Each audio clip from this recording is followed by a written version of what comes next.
James Miller, a 37-year-old veteran, walked toward the animal shelter, searching for something to fill the void left by Rex, his loyal war dog. At the shelter, many dogs caught his attention, but none seemed to connect with him the way Rex had during their tours in Afghanistan.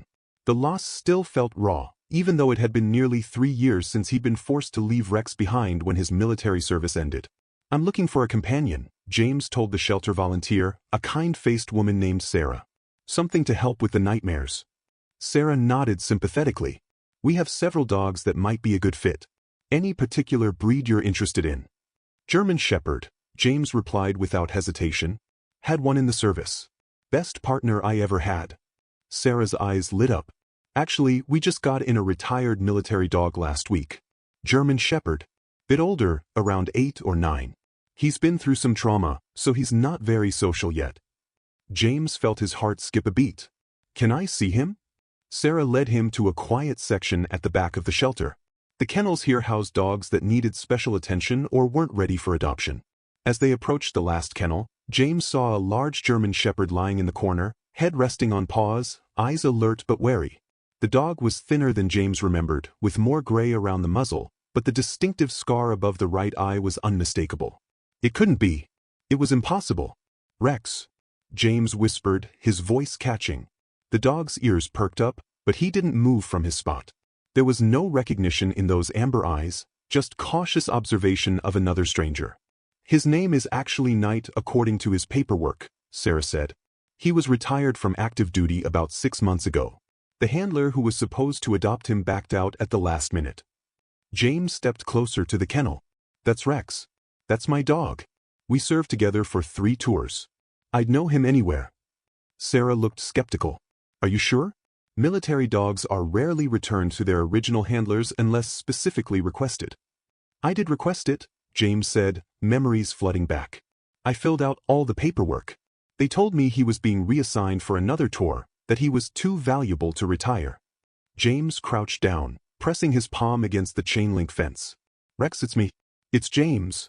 The dog stood slowly, limping slightly as he approached the fence. He sniffed James's hand tentatively, then backed away, retreating to his corner.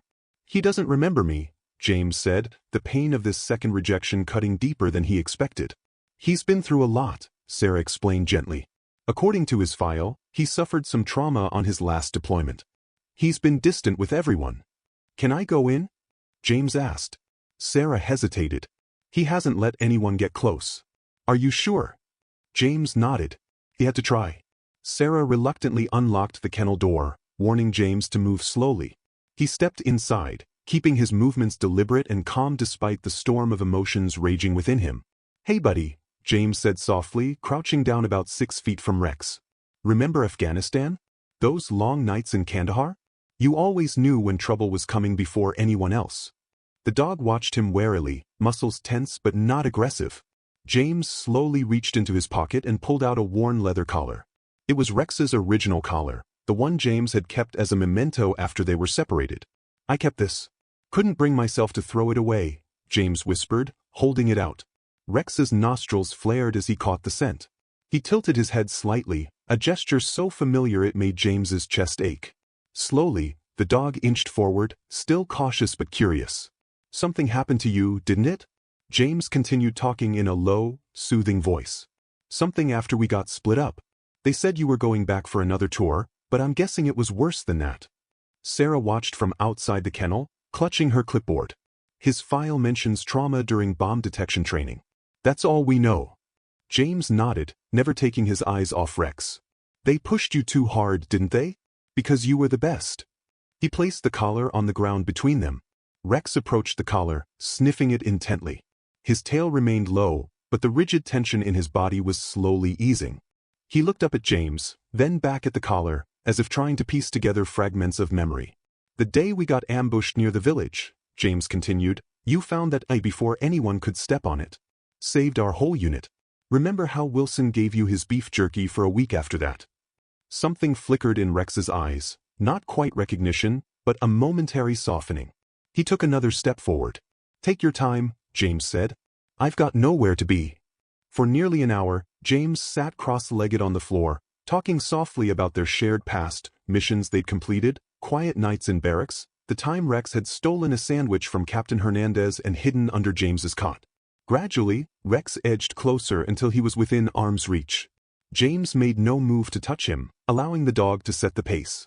"I never stopped looking for you," James admitted. "Called every military contact I had. Filed requests through official channels. Everyone told me to move on." Rex was now close enough that James could see the small scars that hadn't been there before, evidence of whatever hardships the dog had endured after their separation. There was a particularly nasty one across his right flank, partially hidden by fur that had grown back darker. As the afternoon light began to fade, Sarah returned. "We're closing soon," she said apologetically. "Can I come back tomorrow?" James asked, reluctant to leave now that he'd found Rex.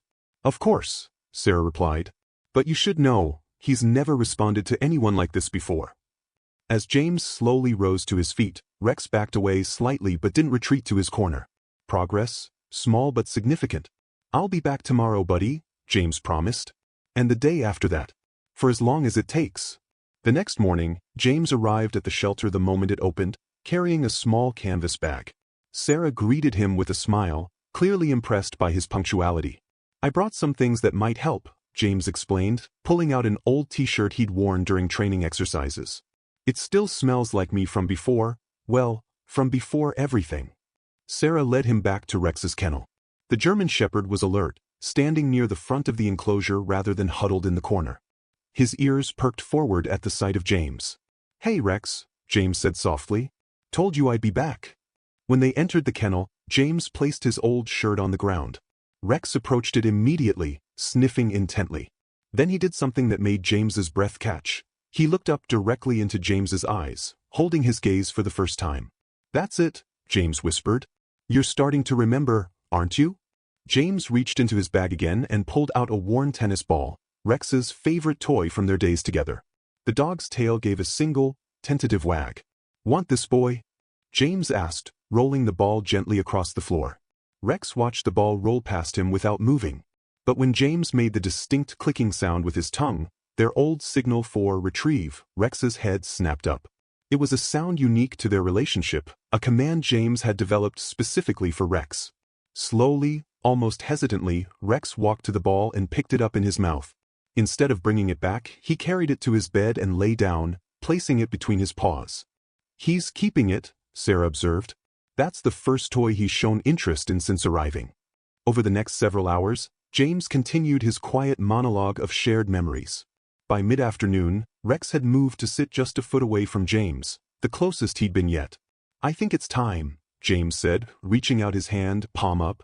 Rex sniffed his fingers, his warm breath familiar against James's skin. Then came the moment that sent chills down James's spine. Rex leaned forward and pressed his head against James's palm. "Oh my God," Sarah whispered from outside the kennel. "He's never let anyone touch him." The contact broke something open inside James. Tears welled in his eyes as Rex moved closer, pressing his body against James's leg the way he used to during long nights on patrol. "There you are," James said, his voice breaking. "I knew you were still in there." When Rex finally allowed James to scratch behind his ears, his favorite spot, his entire demeanor transformed. His tail began to wag in earnest, and he made a soft whining sound that James recognized as Rex's version of contentment. By closing time, Rex was lying with his head in James's lap. When Sarah came to tell them the shelter was closing, James asked the question that had been building all day. "What do I need to do to take him home?" 3 days later, after expedited paperwork and a home inspection, James led Rex out of the shelter. The dog walked close by his side, their rhythm perfectly in sync like it had been years ago. As they reached James's truck, Rex paused, looking up at his former handler. Now his handler once again. "We're going home, Rex," James said. "For good this time. I promise." The bond that war had forged, then broken, had finally been restored, stronger and more unbreakable than before.